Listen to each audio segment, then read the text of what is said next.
Minsan po, meron pong isang kapatiran na lumapit sa inyong lingkod. Siya po ay namatayan ng kanya po mahal sa buhay. Pero yung po kanyang mahal sa buhay ay hindi po mananampalataya. Hindi po nakakilala kay Lord.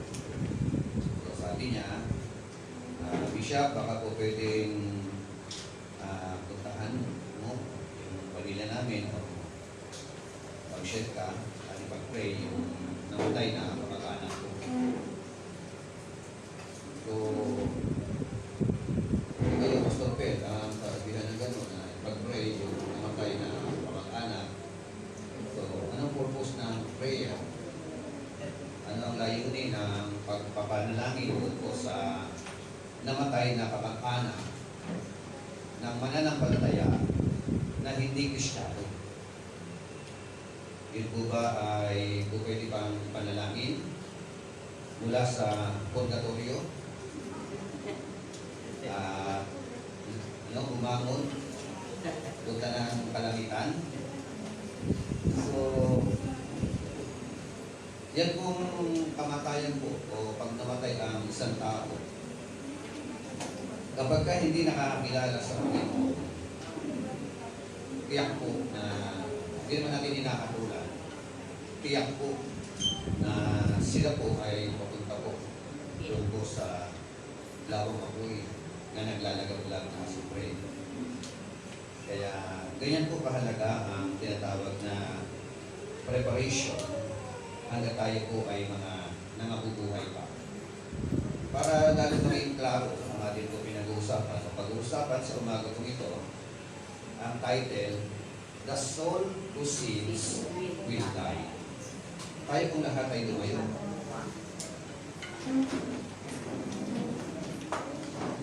At tayo po ay makibukas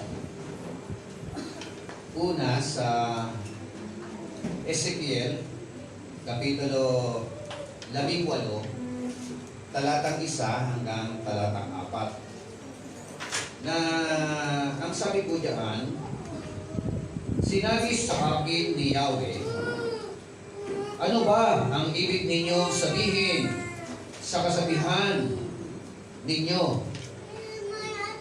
Mga magulang ang kumain ng ubas na maasim, ngunit ang mga anak ang siyang nangingilo ang mga ngipin. Ako ang buhay na Diyos, sabi pa ni Yahweh. Hindi ninyo magagamit ngayon ang kasabihang ito sa Israel. Akin ang buhay ng lahat ng tao, maging ama o sa mga anak, at ang kanyang kaluluwang magkakasala o magkasala ay mamamatay. Tuloy ko sa verse 5 hanggang verse 6. Halimbawa na may isang taong masunurin sa kautusan, tapat at lumalakad sa katuwiran, hindi siya nakikisalo sa handog na inihain sa mga sagradong burol, hindi sumasamba sa mga Diyos-Diyosan ng Israel, hindi siya nangangalunya ni sumisiping sa babaeng kasalukuyang nireregla. Talatang 20 hanggang 24. Ito naman po ang siya nakatala. Ang nagkasala ang dapat mamatay. Ang anak ay di dapat magdusa dahil sa kasalanan ng ama. At ang ama ay di dapat magdusa dahil sa kasamaan ng anak. Ang matuwid ay mabubuhay dahil sa kanyang pagiging matuwid, at ang masama ay mamamatay sa kanyang kasamaan. Kung ang isang tao masama ay tumalikod sa kanyang kasamaan, sumunod sa aking mga tuntunin, at gumawa ng mabuti, siya'y mabubuhay. Kakalimutan na ang lahat ng mga nagawa niyang kasalanan at mabubuhay siya dahil sa kabutihang ginawa niya sa bandang huli. Hindi ko ikinasisiya ang kamatayan ng masama. Sabi pa ni Yahweh, ang ibig ko nga, siya'y magsisi at magbagong buhay. Ngunit, kung ang isang taong matuwid ay magpakasama at gumawa ng mga kasuklam-suklam na mga gawa. Yan na. Nagawain. Hindi siya mabubuhay. Mamamatay siya dahil sa kanyang pagtataksil at sa kasalanang nagawa. Mawawalan ng kabuluhan ang lahat ng kabutihang ginawa niya noong una. Talatang 30. Kaya nga, bawat isa sa inyo ay hahatulan ko ayon sa kanyang ginawa. Magsisi nga kayo tumalikod sa inyong mga kasamaan bago bumagsak sa inyo ang parusa. Ang Diyos po ang siyang magpala ng kanya pong mga salita sa atin pong kalagitnaan. Patuloy po tayong dumako sa presensya ng ating Panginoon Diyos. Kami po, Panginoon, ay patuloy po na nagpupuri at nagpapasalamat sa iyo pong walang hanggang pagpapatawad, walang hanggang pagmamahal sa bawat sa po sa amin, na naranasan po namin na nagmumula sa iyo, Panginoon. Salamat po, O Diyos, dahil ikaw, Panginoon, ang siyang patuloy na inaangkin namin, nagagalaw at kikilos sa amin pong kalagitnaan. Hayaan mo po, Panginoon, na habang bubulay-bulayin po namin ang iyong mga salita, ito, Panginoon, ay magbigay ng mga angkop na mensahe sa amin pong kalagitnaan. Pagpalain mo po kami lahat, buksan mo po kami pong mga puso, gamitin mo po ang iyong malingkod bilang daluyan ng iyong mga salita. At dinakit po namin sa galaw at kilos ng Banal na Espiritu Santo, ikaw, Panginoon, ang siyang patuloy na mangungusap sa amin pong kalagitnaan. Inakit po namin, O Diyos, ang katugunan dahil ito po ay aming hinihiling sa dakilang pangalan ng aming Panginoon Kristo. Ang lahat ay magsabi na Amen. Amen. Sige po, pwede na po kayo maupo. Atin pong imay-imayin ang kanyang mga salita sa aming pong kalagitnaan.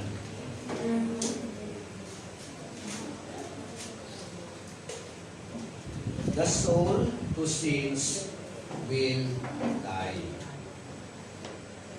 Ang kaluluwa ng tao na nagkasala ay mamamatay. Kumpara po natin yung pong talata na ito, Ezekiel chapter 18, verse 1 hanggang verse 4, to compare sa Exodus chapter 20, verse 4 hanggang verse 5. So, ano po ang nakatala doon sa Exodus chapter 20, verse 4 hanggang verse 5? Ang sabi po diyan, Exodus, English version, you shall not make for yourself an idol or any likeness of what is in heaven above or on earth beneath or in water under the earth. You shall not worship them or serve them, for I, the Lord your God, am a jealous God, visiting the iniquity of the fathers on the children, on the third and fourth generations of those who hate me. Contrast po ba yung dalawang talata? Magkaiba po ba ang mensahe ng dalawang talata? Dito po, ang sabi po sa Tagalog, huwag kang magkakaroon para sa iyo ng mga ribulto o larawang inanyuan. Tama. Sabi ko roon, larawan na inanyuan, nakamukha ng naroon sa langit, o nasa ibabaw ng lupa, o nasa ilalim ng dagat. Tapos sabi roon, hindi lang huwag gagawa eh. Sa talatang 5, you shall not worship them. Huwag mong sasampahin ang mga larawan na yan. Bakit? O ano pa ang kasunod? Or you shall not serve them. No? Huwag mong paglilingkuran, huwag sasampahin, huwag paglilingkuran. Bakit? For I, the Lord, your God, ako ang inyong Diyos, ako ay Diyos na mapalibugbuhin. No? I'm a jealous God. Because the Lord our God is a jealous God. Ang sabi noon, visiting the iniquity of the fathers. Amen. Ano raw po at sino raw po ang bibisitahin? Ano binibisita? Pag sinabing visiting, Tagalog nga po, pakibasa talatang 5, Exodus chapter 20. Huwag mo siyang yuyukuran, isasambahin sapagkat akong si Yahweh, na iyong Diyos ay mapalibugong Diyos. Ang kasalanan ng mga magulang ay sinisigil ko sa kanilang mga anak, hanggang sa 3 at 4 na salin lagi. Ang kasalanan ng mga magulang ay sisingilin ko sa kanilang mga anak hanggang 3 at 4 na salin lahi. Ito po ang natatanging kasalanan dito po sa 10 utos, the 10 commandments, regarding doon po sa idol worship, na ang paniningil ng Diyos ay aabot, magsisimula sa kanyang anak hanggang 3 at 4 na salin lahi. At ang kasunod doon, sabi nga, on the 3rd and the 4th generation of those who hate me. Amen. Ngayon ang tanong, ito po ba mga talata na ito ay applicable po ba from generation to generation? 10 utos eh. Diba? Ito po ba ay nangyayari o mangyayari mula noon sa mga Israelita hanggang sa next generation, hanggang other generation, from their generation, and in our generation, at saka yung future generation? Hindi magbabago. Hindi po magbabago. Pwede ba magbago? Nakalagay dito hindi. Kasi generation. Ibig sabihin, nananatili. Ibig sabihin, lahat ng mga sumamba sa Diyos-Diyosan, lahat ng mga naglingkod sa mga Diyos-Diyosan, lahat ng mga nag-alay sa mga Diyos-Diyosan, ano sabi noon? Dadalawin ko yung kasamaan nila. Sila mismo dadalawin yung kasamaan nila. At dadaloy, hindi lang sa kanila, pati sa kanilang anak, pati sa kanilang apo, hanggang 4 na salin lahi ng kanilang lahi. Amen? So, kung atin naman titignan ang aklat ng Ezekiel, Kapitulo 18, na yan, naman, verse 1 hanggang verse 4, then the word of the Lord came to me, saying, dumating ang mensahe galing sa Panginoon, sabi ni Ezekiel, ito sinasabi ng Panginoon. Na? Ano sabi? What do you mean by using this proverb? Sa kaya humugot ng proverbs o proverb itong Israel during that time? What do you mean by using this proverb concerning the land of Israel? saying, in ano yung Proverbs? The fathers eat the sour grapes, but the children's teeth are set on edge. Realidad? Practical? Na sa Tagalog, ang tatay ang kumain ng maasim na ubas. Pero, ang nangilo ay ang mga anak. Individual na yan, Bishop. Apektado talaga. Individual na yan. That is the Proverbs. Is it reality? Realidad? Ang tatay o ang nanay ang siyang nagpasaway, gumawa ng kalokohan, no? Nagsira ng buhay, yung kanyang pagsisira ng kanyang buhay, it affects to their children. Makaka-apekto sa kanilang anak? Yes or no? Makaka-apekto. Yung common na karanasan po natin, common na mga naobserbahan po natin ng mga buhay. Conforme kasi sa anak, Bishop eh. Meron silang anak na kahit na nagkaganin yung magulang, nagsisikap naman.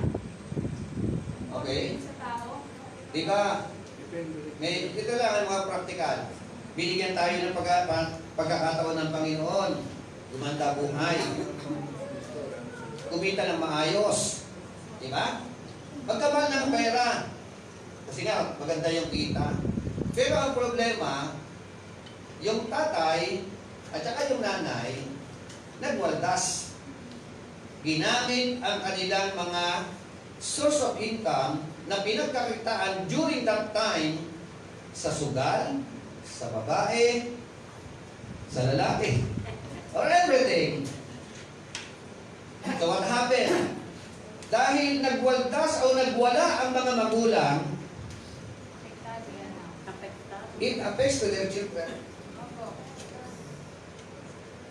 Si nanay, si tatay, ang siyang kumain ng maasim na ubas, ang nangingilo o ang nangilo ay ang mga anak. Realidad? Practical? Common? Common po. Diba? Natural. Kaya ano ba itong Proverbs na ito? Hanggang sa generation na yan, next generation, the other generation, and the future generation, ito po ba ay mag-iikot-ikot, mag-iikot-ikot at magiging common Proverbs sa mga tao? Mangyayari po yun sana kung pero dahil nga sa Panginoong Kristo, mag-break po Okay. ang bagay niya.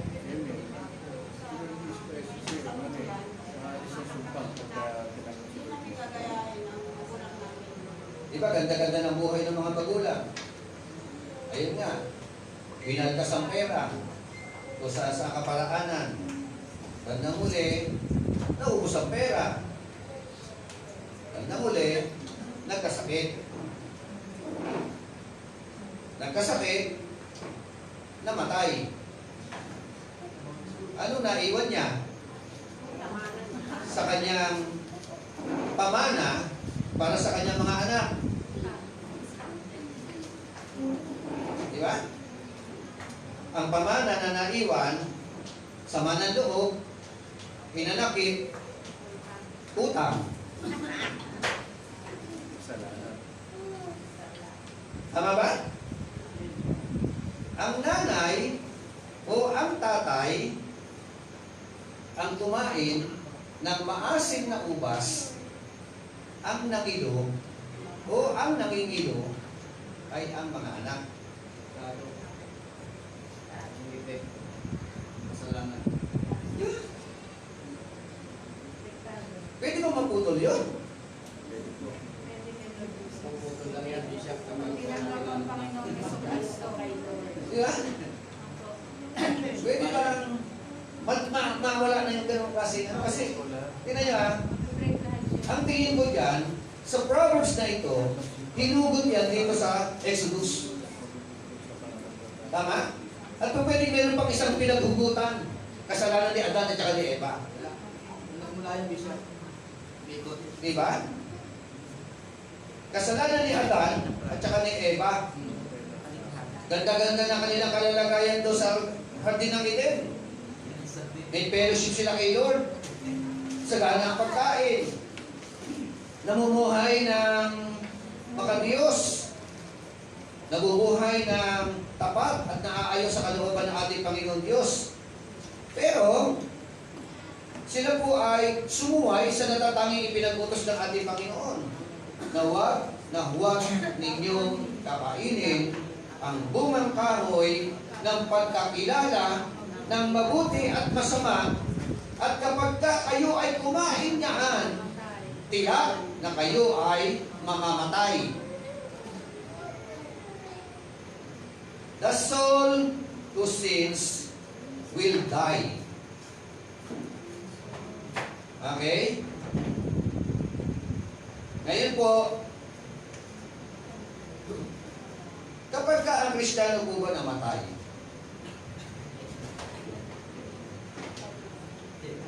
siya ay namatay dahil siya ay makasalanan? The soul who sins will die. O lahat po ng tao na mamamatay ay dahil sa kasalanan?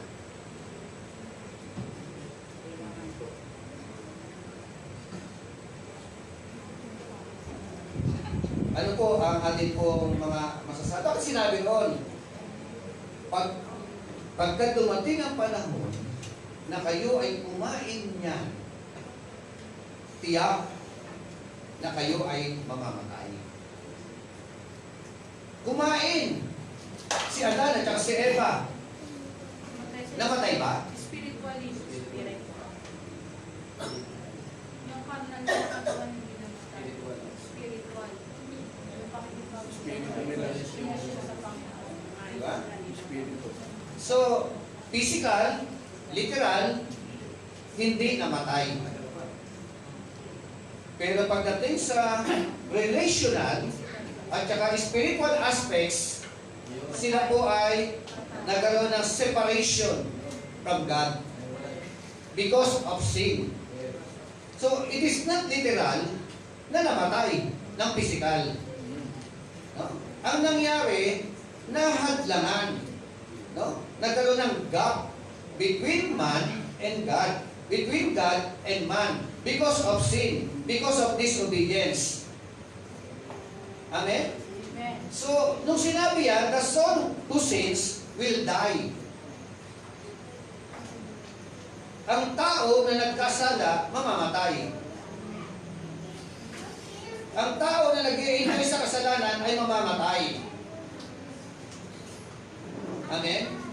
Ito po mga kapatid, gusto ko pong ipaintindi po sa atin, yung pananampalataya ko sa isang Diyos, sa tunay na Diyos, na naging dahilan, ako pinagbilin ko sa Kanya ngayon, ito po ay personal kong pananampalataya. Amen. Amen? Amen. It is my faith, Amen. hindi inyo. Hallelujah. Tama? Are you with me? Hindi sa mga anak ko. Hindi sa asawa ko. O sa mga apo ko.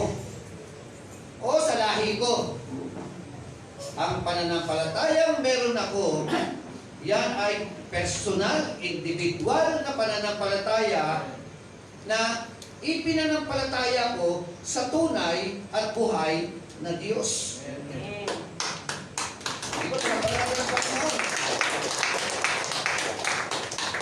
So, bawat individual, no? nanay ka man, kung ikaw ay may pananampalataya, ang dapat na maging dithiin mo sa iyong buhay ay walang iba, kundi ang madala mo sa tamang pananampalataya ang iyong anak, ang iyong asawa. Amen? Hindi mo madadala sa langit sa pananampalataya mo ang iyong pamilya. Tama? Individual yan. Personal yan. Hindi porke na sinabi sa Biblia, gawa sa Kapitulo 16, sumampalataya ka sa Panginoon, ikaw ay maliligtas, ikaw at ang iyong sambahayan. Tama naman po yun. Sinabi yun eh. Pero, hindi automatic. Porque sumampalataya ka, ligtas na rin ang pamilya mo. Amen? Porque nanampalataya ka, ligtas na rin sila. Hindi po. Nung maging mananampalataya ka, dapat mag-effort ka. Anong dapat ng effort? Manalangin. Dalhin mo ang iyong sambayanan Amen. sa tamang pananampalataya. Ipanalangin ang iyong mga mahal sa buhay na hindi pa nakakakilala kay Lord. Ang iyong asawa. Tama po ba? Gugustuhin po ba ninyo? Sa lupa, sa bahay, kasama mo ang mahal mo sa buhay. Kasama mo sa higaan, sabay kayong kumakain, magkatabing natutulog, magkasama sa isang bubong na natutulog. Pero pagdating sa kabilang buhay, magkaiba ang destinasyon.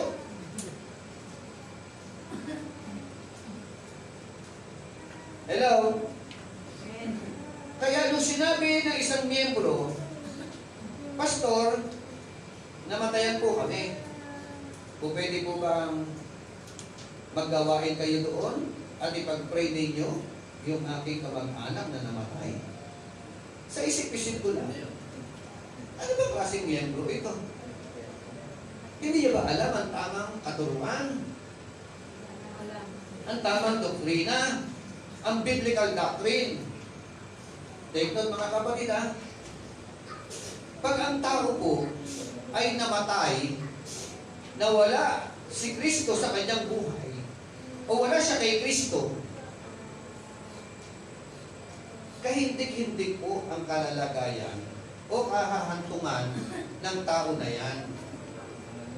Kaya hindi po totoo na ang tao na namatay, sasabihin ng mga namatayan, patay na si ate, o si nanay, o si buya, na kay Lord na yan. Wala pong katotohanan yun. Walang katotohanan. That is not biblical. Ano po? Kaya, hanggang buhay ang isang tao, binibigyan tayo, bawat isa, ng pagkakataon na kilalanin siya. Magsuko ng ating pong mga buhay. Sumampalataya tayong totoo sa Kanya. Upang sa ganon, pag dumating ang kamatayan sa buhay ng bawat isa sa atin, meron po tayong katiyakan ng buhay na walang hanggan na Kanyang ipinangako lamang sa mga babae at lalaki na maglalagak ng pananampalatayang totoo sa Kanya. Amen. Hallelujah.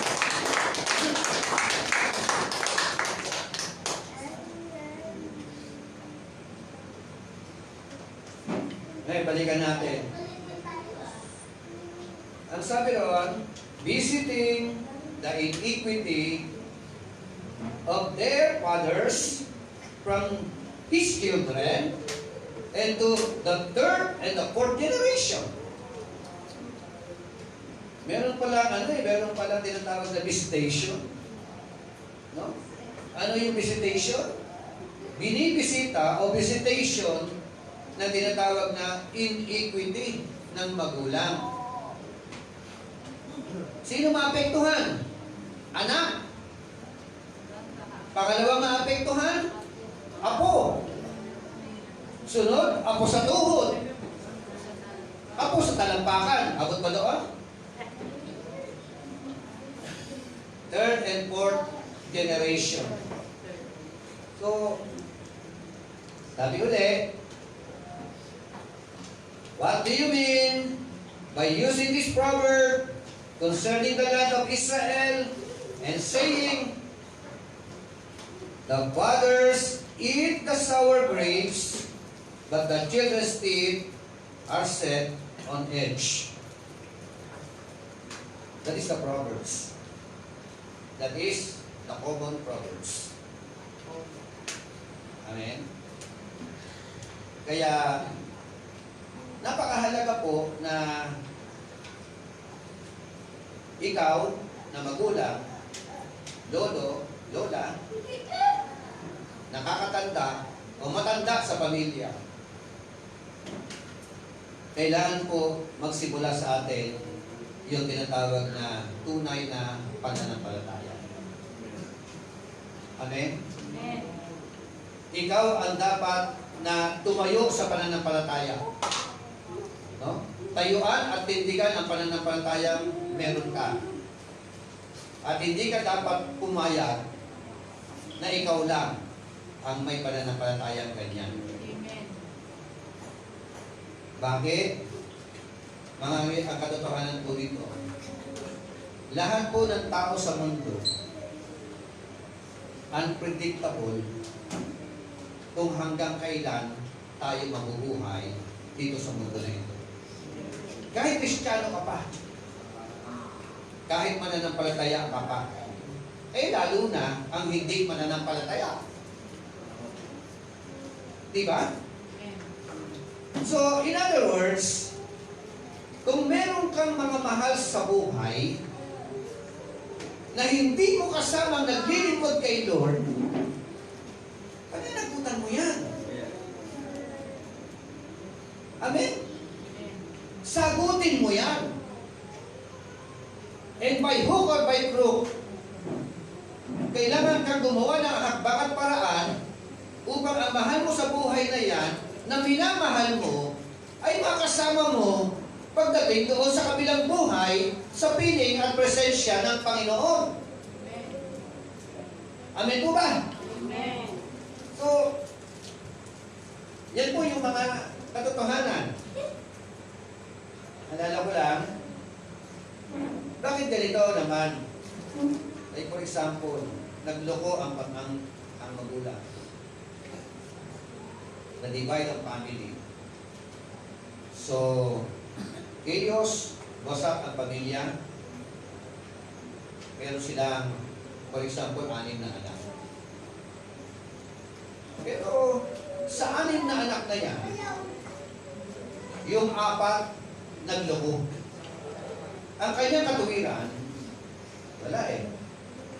Sinira ng mga magulang ko ang pamilya namin. Kaya, sisirain ko na lang din ang buhay ko.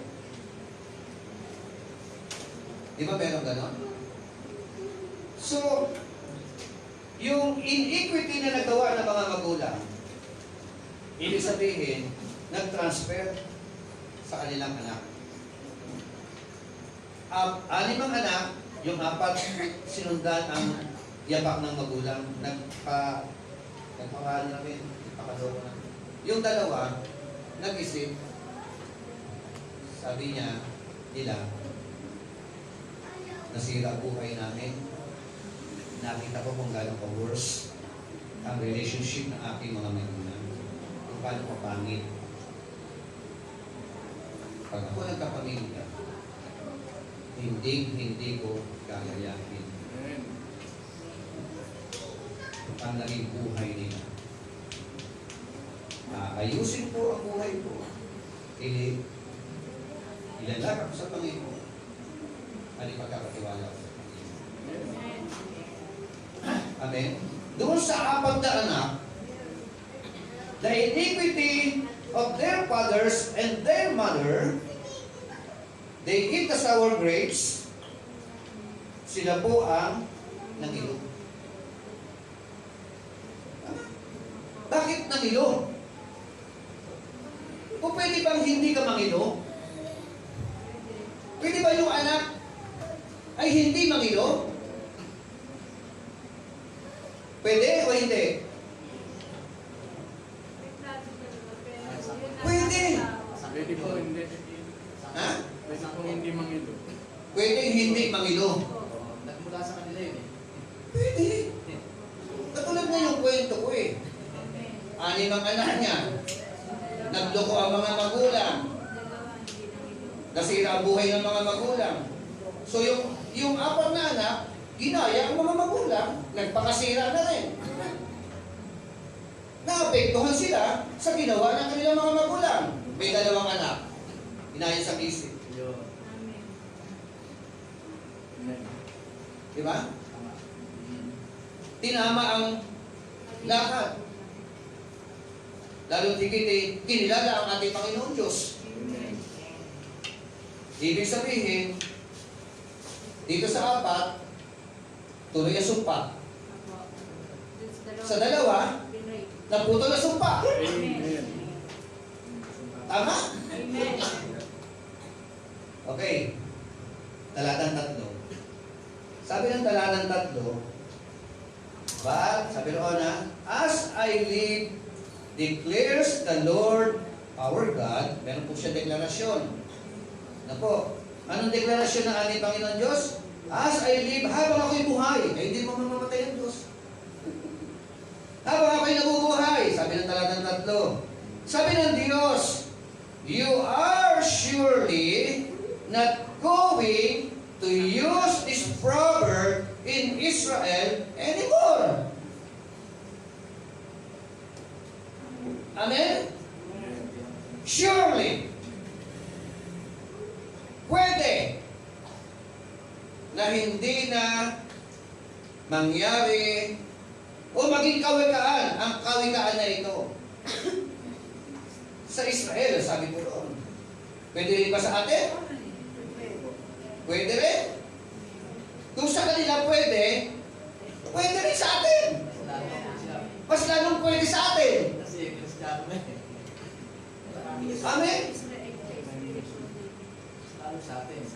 The father and their mother, sabi ng eat the sour grapes.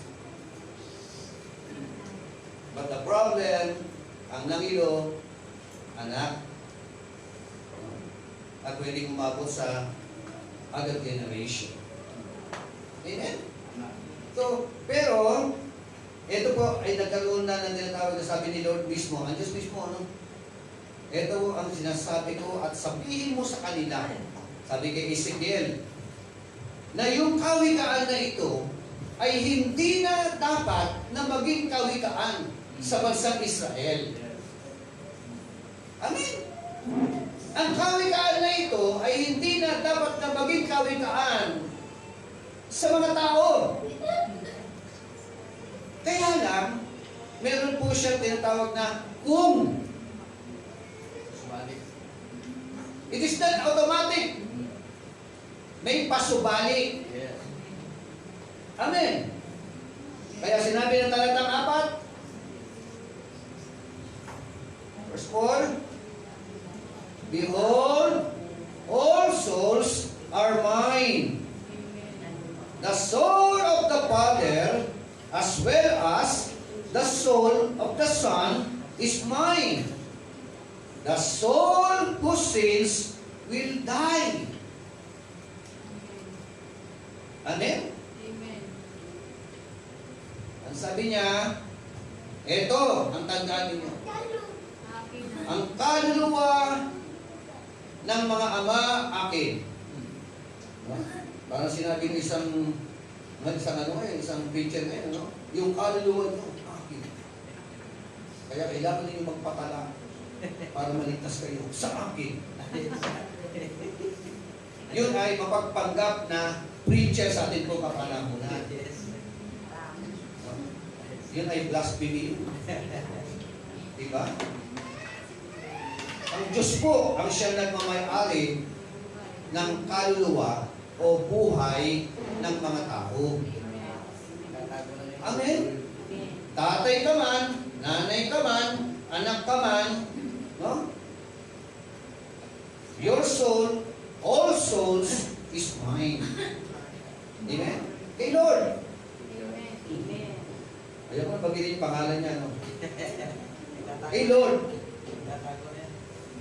Hindi sa Kanya. Papanggap lang siya. Okay. Sa Ezekiel, chapter 18, verse 20 hanggang 24, sinundan uli yan na ang sabi po diyan, the person who sins will die. Sabi po ng unang saknong, the person who sins will die. Tapos the son will not bear the punishment for the father's iniquity. Amen. Nor will the father bear the punishment for the son's iniquity. Amen. So, ibig sabihin, it is all about personal. Personal. Ako, kahit na nuno ng pasaway o wicked ang iyong magulang, kung pwede kang magbago. Yes. Amen? Personal ka. Huwag natin sisisihin sa kasamaan ng mga magulang natin. Kaya tayo naging masama, dahil masama sila, ibig sabihin, pag gano'n ang katwiran mo, transferring talaga. Yes. Diba? Dumadalo yung sumpa talaga. Tama? Pero, sabi ko nga sa inyo, kung pwedeng maputol sa iyo yung daloy na sumpa na yan. Kung ikaw ay personal na talagang maglalagak ng tiwala sa Diyos na may-ari ng ating mga kaluluwa o ng ating mga buhay. Amen. Hindi ko, palapakan natin si Lord.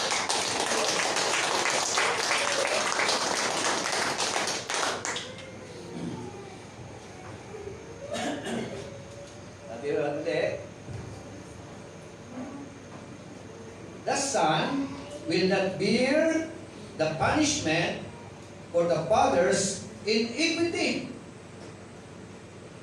Amen? At ang sumunod, nor will the father bear the punishment for the son's iniquity. Tingnan niyo po, yung batas natin kung minsan di ba kapag mayroon de edad, yung nakagawa ng kasalanan, nakagawa ng crime, sino yung pinaparusahan? Magulang? O kasama pinaparusahan? Nagkakaroon ng kasi yung magulang. Pati magulang nagkakaroon ng kaso. Ginawa ng anak na mayroon de edad, kaya sabi ko, yung bang age of accountability, kailan ba, hanggang saan ba dapat? Ano ba? Pwede bang itaas yan? O ibaba yan? O manatili sa accountability? Di ba 18 years old? Below? Pag nakagawa ng crime, dadalhin lang doon sa DSWD. At ang minsan na napaparusahan ang mga magulang. Pero, kung ating titignan, yun bang kasalanan ng bata? Tingnan ba natin yung bata na nagiging disobedience, bata na nagiging masama, meron po bang kinalaman ang magulang Kaya ang bata ay nagiging swakil. Depende yan minsan sa pagtulog. Depende yan sa pagtulog. Amen. Maraming pwedeng O, pwede sa magot. Bishop, maraming pwedeng pagkuhanan ng pagiging bad influence. Pagigiswa ilang bata. Oo. Kasi, kagaya ng mga kapatid natin, Pero ang common, di ba, pwede yung rin sa loob ng tahanan. pwede gano'n, ano? Opo. Kaya siguro nagiswa ilang bata dahil nakita sa mga magulang ang away ng away, magulo. No? Nakita yung mga magulang ay hindi na iparamdam yung pagsuheto o pagmamahal, no? Pag-detrain. Tamang pagdisiplina. Nakaroon lang ng depende sa spirit yan, Bishop. Kung pwedeng may gano'n, ano? Pero, pero, tama, magkulang ang mga magulang, pero, personal pa rin na ikaw ang siyang nagdidesisyon on your own, Amen. kaya ka naging isang masamang tao. Tama? Ikaw pa rin. Personal pa rin. Kaya nga lang, yun nga lang, ang problema, minsan nangyari yun dahil nga sa maling pagpapalaki, no, ng mga magulang sa kanilang mga anak. Kaya kapag kami gagala-gala dyan ng mga bata, ang iniisip kagad ng mga tao sa nakakita, ano ginagawa ng mga magulang na yun? Bakit hindi nila masuhito yung kanilang mga anak na umaga na madaling araw na nasa kalsada pa? Naglalambungan niya sa labas. Hindi sa dahilan. Di ba magulang agad ang inaano? Yan, hanggang Bishop, ano yung Is it possible? Kaya gano'n ang ang mga bata na yan. Dahil yung mga magulang din ay pasaway.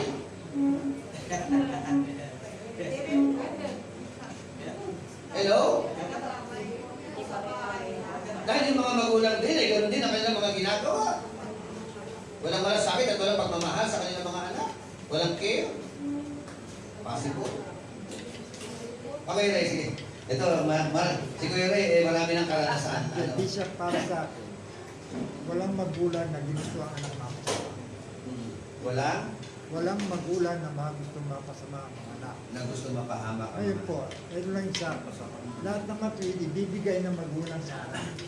Natural yung bubuga. Kaya lang, ang kinalalagyan ng mga bata sa loob ng bahay, nakikita ng magulang, pero pag sa labas po, wala. Nandiyan mapagkakal. Environment. Influensya. Environmental influence. Kung nga po, kaya ang magulang, para sa akin, walang itinurong masama sa anak. Nasa environmental lang, o nasa lugar, ang isasama ng bata. Papapasama siya sa masama. Doon po, magsisimula yung pag-ugali. Yun lang po nga. Okay. Thank you, Kuya Ray. Walang magulang na naghangad na mapasama ang kanilang mga anak. Opo.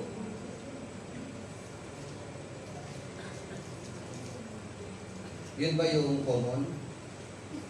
O meron ding mga magulang na nagiging cause Nagiging dahilan. na napasama ang kanilang anak. Minsan may tatay na nire-rate yung anak niya. Opo. Bihira nga mga... Minsan may nanay na ibinibenta yung kanyang anak Pero, doon sa, di ba? Prostitution. Tama ba? Pero siguro, ito yun sa mga magulang, wala matinong magulang na naghangad na mapariwara ang kanilang mga anak. Amen? Tama ba? Walang matinong magulang na gustong mapariwara o mapariwara ang kanilang mga anak. Meron din mga magulang nga sila. Kaya sabi, madaling maging tatay o maging nanay, pero mahirap maging mabuting nanay o tatay. Amen po ba? Amen. Okay. Any other comments?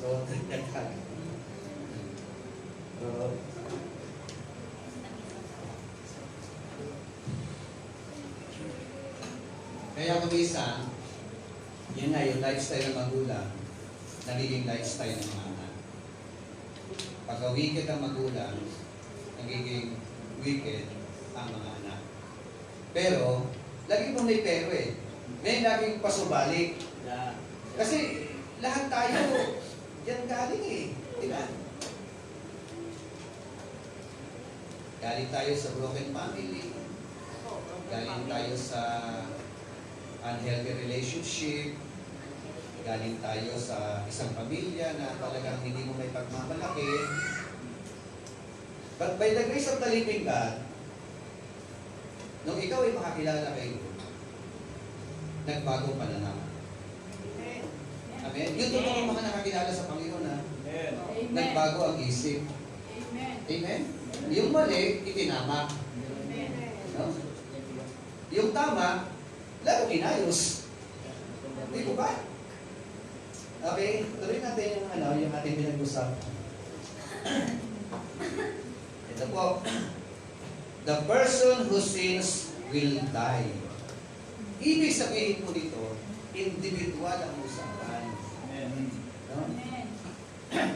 Personal.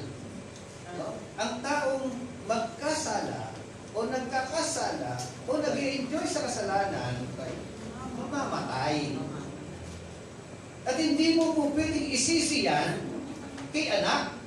O yung anak, isisi kay tatay o kay nanay. Personal ang issue dito. Okay? At personal din na ikaw po ay mapabuti. Kahit galing ka sa broken family, pwede kang maging maayos. Sa biyaya at grasya ng Panginoon. Sa tulong ng ating Panginoon Diyos. Lalo na ngayon, yung millennial, ako, kahirap sugituin yan. Kahirap nilang alagaan. Diba? Meron pa nga batas na gusto, anti-palo bill. Diba? Ang araw, yung mga teacher, kung pwede batuhin ng choke, yung mga bata. Diba? O batuhin ng tinatawag na eraser. O kaya blackboard, ano? For them to discipline. Pero ngayon, gawin mo yan. Nag-aral ka ng 5 taon o 4 na taon. Sa isang iglap, tulpo. O Montiveros. Diba? Kaya yung mga ulo ng mga bata ngayon, ng mga millennial ngayon, kabitikas ng ulo. Diba? Mga laki sa layaw. Huwag ka magsasalita sa kanila. Ako, yung pinagpaguran mo ng pag-aaral ng 5 taon sa isang isla, tanggal ang may ng lisensya mo. Diba? Tapos meron pang anak na pinapalo nung nanay. Sabi nung anak, sige, palarin mo ka ako. Papapalatay kita. Pero gano'n. Gano'n kayo sabi siya. Pero siya, binigay ko na ako. Di ba ganun? Saksi siya. Sino yung pinapalala? Pinapalagay ng anak. Tingnan niya. Okay, tuloy natin. Sabi po, diyan yung sumunod na phrase, the righteousness of the righteous will be upon himself. Ang katuwiran ng mga matuwid, para sa kanya yun. Amen? Personal yun. Yan ang sabi ng Bible. At yung sumunod po diyan, and the wickedness of the wicked will be upon himself. Ang kasamaan ng isang masama, para sa kanya sarili lang yun. No? Siya ang magdudusa para sa kanya sarili. Amen? So, yun po yung napaka-klaro na gusto kong makita po natin dito. So, in other words, mga kapatid, ang relasyon natin ay personal sa ating Panginoon Diyos. Inuulit ko, ang pananampalataya ko Na meron ako, akin ito. Yes. Hindi ito, yung pananampalataya ko, hindi para sa pamilya ko. Pero para magkaroon sila ng pananampalataya katulad ko, kailangan ko ituro sa kanila. Kailangan ko ibahagi sa kanila. Amen? Kailangan. Hindi pwedeng ako lang. Amen. Upang sa ganon, pag naibahagi ko sa kanila, mapupukaw ang damdamin nila, malalaman nila, makikilala nila ang tamang pananampalataya. At sila ay maglalakad din ng tiwala o pananampalataya sa tamang pananampalatayanan na walang iba kundi ang ating Panginoon Jesucristo na nabayubay sa krus ng Kalbaryo, na nanggaling sa kanyang buhay at para sa atin. Amen. Kaya, pag ang mahal ninyo sa buhay, hindi ninyo nadala sa Panginoon hanggat buhay. Hello? Huwag natin sasabihin, nung nahiga sa taon, nakailot na yan. Hello? Walang katotohanan na nakailot na yan. Maaaring pumarap kay Lord para habulan, maparusahan sa impyerno. Hello? Kaya meron tayong family day eh. Amen? Yung mga mahal mo sa buhay, pananagutan mo yan kay Lord. Amen. Amen po ba? Pananagutan mo yan na ma-transfer ang pananampalatayang meron ka sa Panginoon. Di ba si Timothy, may lola siyang mananampalataya. May nanay siyang mananampalataya. At sabi ni Pablo, sana ganun din ang maging pananampalataya mo. Kagaya ng lola mo. Kagaya ng nanay mo.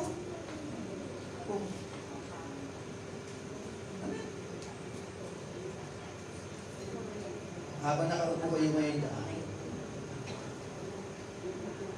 huwag ka maging kampanya sa sarili mo. Okay, ligtas ka. Ligtas ka. Kamusta yung mahal mo sa buhay? Na hindi mo nakakasama naglilingkod kay Lord. Anak mo, asawa mo, kapatid mo, nanay mo, lolo mo, lola mo. Ang nakakalungkot, baka naman, ikaw mismo na nakaupo dyan, wala kang assurance na ikaw ay ligtas. Tama ba? Baka ikaw na nakaupo ngayon dyan ay hindi mo alam ang tamang pananampalataya na dapat meron ka. Are you with me? Kasi kung alam mo, tama ang pananampalataya mo. Alam mo dahil sa pananampalataya na yan, nagkamo ka ng kaligtasan, na minahal ka ng Panginoon, nililigtas ka ng Panginoon, grasya ng Panginoon. Mag-i-effort ka eh. Magsasakripisyo ka, gagawa ka ng hanggang paraan, hindi ka papayag na ikaw lang. Amen? Hindi ako galit ah. Paliwanag lang. Verse 21. But if the wicked man turns from all his sins which he has committed and observe all my statutes and practices justice and righteousness, he shall surely live. He shall not die. Oh. Kaya wag po ninyo sipatin ang mga tao sa tabi ninyo o sa kapaligiran ninyo ng mga masasama. Actually, yung mga talamak sa pagiging masama, may pag-asa yan. Amen? May pag-asa yan. Minsan nga, mas mahirap pang yayain ang mga relihiyoso. Tama? Kaysa sa mga makasalanan. Kaya nga sabi roon, kung ang masama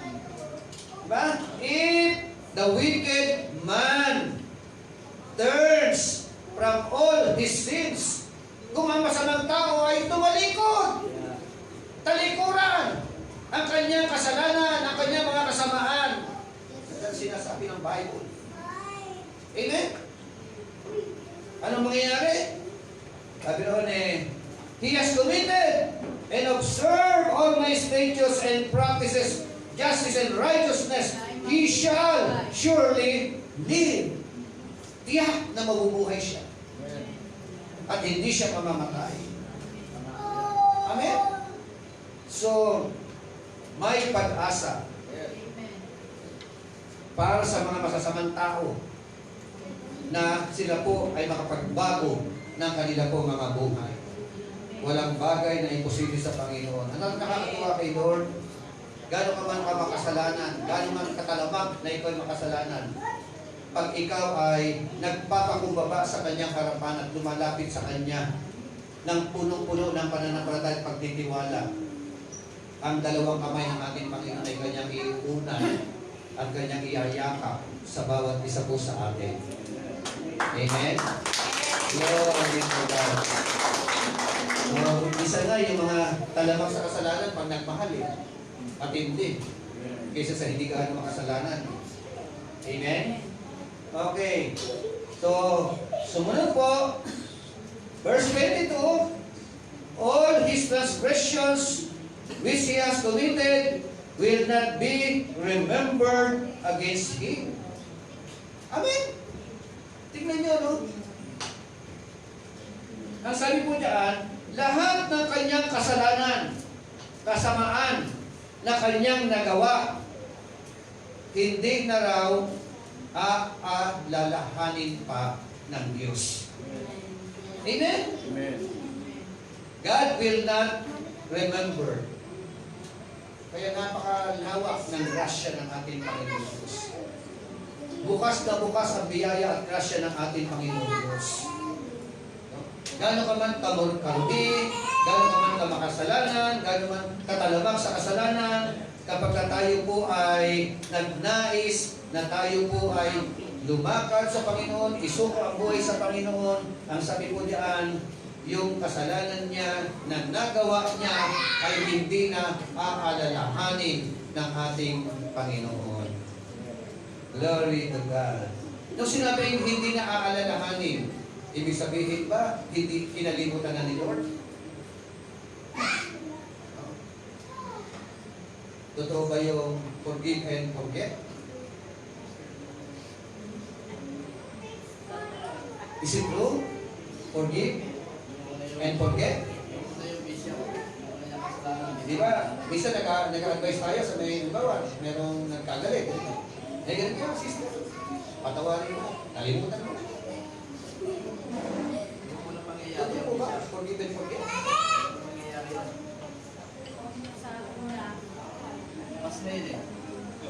We can forgive. Take na tayo mga kapatid. We can forgive. And God also forgive. That is the character of God. No? Siya po ay nagpapatawad. Ang question, pagkatapos mo magpatawad, makakalimutan mo na ba? Is it true? Yung salitang Proverbs na naman ito, no? Kawikaan din yan, forgive and forget. Is it true? Parang tingin ko, hindi tunay, hindi totoo. We can forgive, but we cannot forget. Tama? We can forgive, but we cannot forget. Pero, pag ikaw ay nasa Panginoon, you are not affected for the sins na kinumit sa iyo ng isang tao. Amen. Amen po ba? Amen. Hindi ka na-apektado. Pero, andyan pa rin nalalo ka. Amen po ba? So, sabi noon, hindi na raw aalalahanin ng Panginoon. No? God cannot remember. Diba maganda yun, ano? Pangatlo, verse 23. Yung sumunod, because his righteousness, he has practiced, he will live. And in verse 23, Do I have any pleasure in the death of the wicked? Declares the Lord. Rather than that he should turn from his ways and live. Ang katotohanan po niya sabi ron, hindi po napiplis ang Panginoon sa kamatayan ng isang makasalanan. Ayaw ng ating Panginoon Diyos na ikaw ay datnan sa buhay na punong-puno ng kasalanan. Hindi po napiplis ang Diyos. Ayaw ni Lord na mamatay ang isang tao na makasalanan. Kaya hanggat buhay po tayo, hanggat binibiyayaan po tayo ng buhay ng ating Panginoon Diyos, kailangan po natin talagang isuko ng lumusan lahat ng mga mali sa ating mga buhay. Amen? At yung sumunod po sa verse 24, ito po ang isa sa babalak din. But when the righteous man, righteous naman ito, turns away from his righteousness and commits iniquity and does according to all abominations that a wicked man does, he will live. Mabubuhay ba siya? Yung matuwid daw, matuwid. Pero nag-commit ng kasalanan at nabuhay at in-enjoy ang mga wicked way of life. Ang tanong, mabubuhay ba siya? O pwedeng physical, buhay ka, pero spiritual, mamamatay. Amen. Mamamatay. Kaya nga, tapos sabi ko ng kasunod, all his righteous deeds which he has done will not be remembered. Oh, bumaliktad naman. Lahat ng mga mabubuting gawa, no? Sakripisyo, everything na kanyang ginawa, lahat ng ito naman ay mawawalan na ng saysay. Amen. Kaya kung ikaw ay matuwid, we are righteous in the very sight of God, tuloy-tuloy po na tayo po ay lumakad ayon sa katuwiran ng ating pong Panginoon Diyos. Huwag po natin abusuhin ang biyaya at grasya ng Panginoon. O magkampante tayo na baka naman na-enjoy na po natin ang isang kasalanan na hindi dapat ginagawa ng isang matuwid o ng isang Kristiyano. Nang sabi roon, pagka ang isang matuwid gumawa ng kasalanan, in-enjoy niya yung kasalanan, nagpakasama po siya. Nang sabi roon, ang tanong, mabubuhay ba siya? Sinagot na po natin, pwede mabubuhay ka pa, physical. No? Pero later on, mamamatay ka rin. Pero spiritual, mamamatay. Amen po ba? At ang nakakalungkod diyan, lahat ng mga pinasimulan niya, lahat ng mga ginawa niya, mawawalan ng saysay. Amen? Sabi rin na, all his righteous deeds which he has done will not be remembered, for his treachery which he has committed, and his sin which he has committed, for them he will live. Amen? So, yan po yung mga katotohanan na pinag-usapan po natin. And in Ezekiel chapter 18 verse 30, this is the conclusion, therefore I will judge you, O house of Israel, each family is according to his conduct, declares the Lord our God. So, repent and turn away from all your transgression, so that iniquity may not become a stumbling block to you. Amen? Ezekiel 18:30 sa Tagalog, ang sabi po diyan, kaya nga, bawat isa sa inyo ay hahatulan ko ayon sa kanyang ginawa. Hindi na ayon sa ginawa ng kanyang tatay o ginawa ng kanyang lolo o ng nanay. No? Ayon sa kanyang personal na ginawa. Sabi po diyan, magsisi nga kayo at tumalikod sa inyong kasamaan. bago bumagsak sa inyo ang parusa. Amen? So, yan po ay isang napakahalagang mga katotohanan. Inuhuli ko, no? Back to Genesis, binagawang kasalanan ang unang mga tao. Sa Exodus, merong visiting the iniquity from third and fourth generation. Pero yung pong Proverbs na ito, in the book of Ezekiel, na kabikaan po nila, na ang sabi noon, the fathers or the mothers eat the sour grapes. Pero ang nangilo ay ang mga anak. Ang sabi ni Lord, that Proverbs is not Proverbs anymore. Ang kawikaan na yan ay hindi na po pwede maging kawikaan na yon. Kanino? Sa mga babae at lalaki na mga personal na mga magsusuko, magsusurrender ng kanilang personal na buhay sa harapan ng ating Panginoon Diyos. Amen? So, it is individual. Mga kapatid. Ang kaligtasan ay personal. Kaya ikaw mismo, nawa, yung pananampalataya, meron po tayo, tatay ka man, anak ka man, nanay ka man, no? O lolo ka man, dapat po natin ito maipasa sa ating mga mahal sa buhay.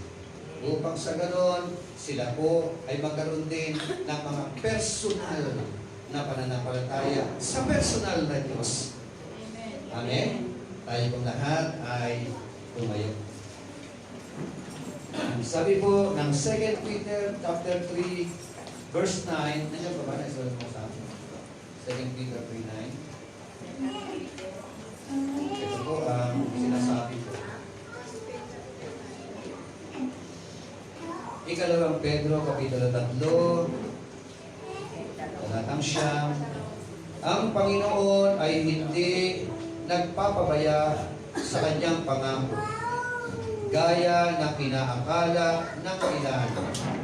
Sa halip, nagbibigay siya ng pagkakataon sa lahat, sapagkat hindi niya nais na may mapahamak, kundi ang lahat ay makapagsisi at tumalikod sa kanilang kasamahan. Ayaw ng Panginoon na sino man, ano ka man, ikaw ay mapahamak. And the Lord our God gave us an opportunity. Ang lawak ng grasya ng Panginoon ko sa atin. Sagana ang biyaya ng ating Panginoon. Pero, huwag po natin abusuhin ang biyaya o grasya ng ating Panginoon Diyos. Kaya tayo nabubuhay, hindi nagkataon na tayo po ay hanggang ngayon ay buhay. Ano po? May plano at may layunin ang Diyos sa buhay mo. Una, upang ikaw ay magtamo ng kaligtasan. Pangalawa, upang pamalita mo ang daan ng kaligtasan. Kaligtasan na nagmumula lamang sa atin po mapagmahal na Panginoon. Hallelujah. Glory to God. Awitan po natin ang Panginoon at pasalamatan po natin siya sa kanyang dakilang biyaya sa ating mga buhay.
kanya po mga salita, ang Panginoon ay hindi nagpapabaya sa kanyang mga pangako. Gaya ng inaakala ng ilan. Sa halip, nagbibigay siya ng pagkakataon sa lahat. Sapagkat hindi niya nais na may mapahama. Salamat po, Panginoon, sa napakalawak na oportunidad na ito pinagkaloob sa bawat sumo sa amin. Nawa, Panginoon, ay maging salamin ng aming po spiritual na mga mata ang mga salita mo na aming sunahin. Maging hamon ang mga salita mo na ito sa buhay mo sa amin. Na habang nabubuhay po kami, Panginoon Diyos, kami po ay ninanais mo, Panginoon, na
hindi kami karapat-dapat.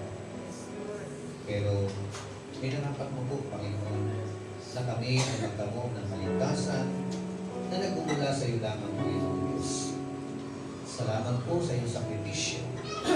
Salamat po sa iyong pagkapakasakit. Salamat po, Panginoon Diyos, sa mga ginawa mo na ito alang-alang sa bawat isa po sa amin.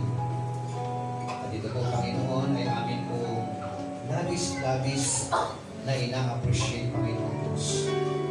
At bilang pagpapasalamat, Panginoon, sa mga sakripisyo ginawa mo alang-alang sa amin, nawa, masumpungan mo po ang bawat isa po sa amin na meron po kaming iisang buhay na pahiram mo, buhay na galing sa iyo. Ito, Panginoon, ay amin pong sama-samang ipaglilingkod sa iyo, Panginoon. Sama-samang ipapagamit sa iyo, Panginoon, ang buhay namin na ito, Panginoon.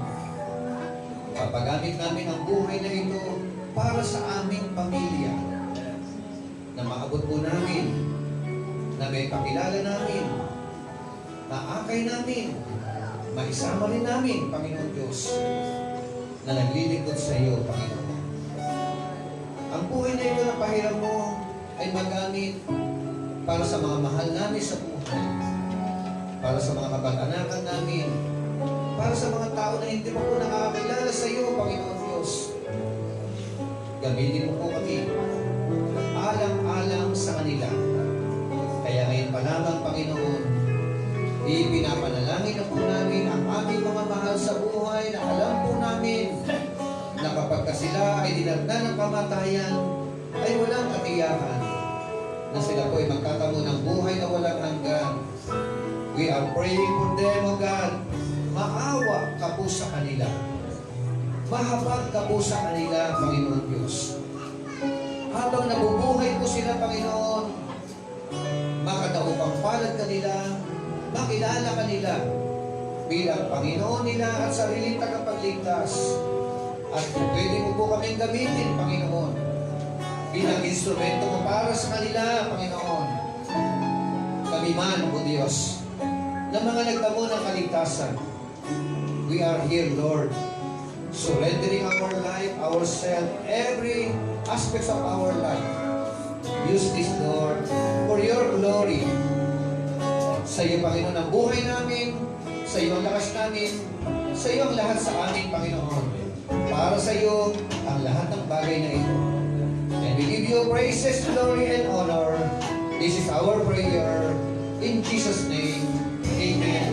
Amen. Amen.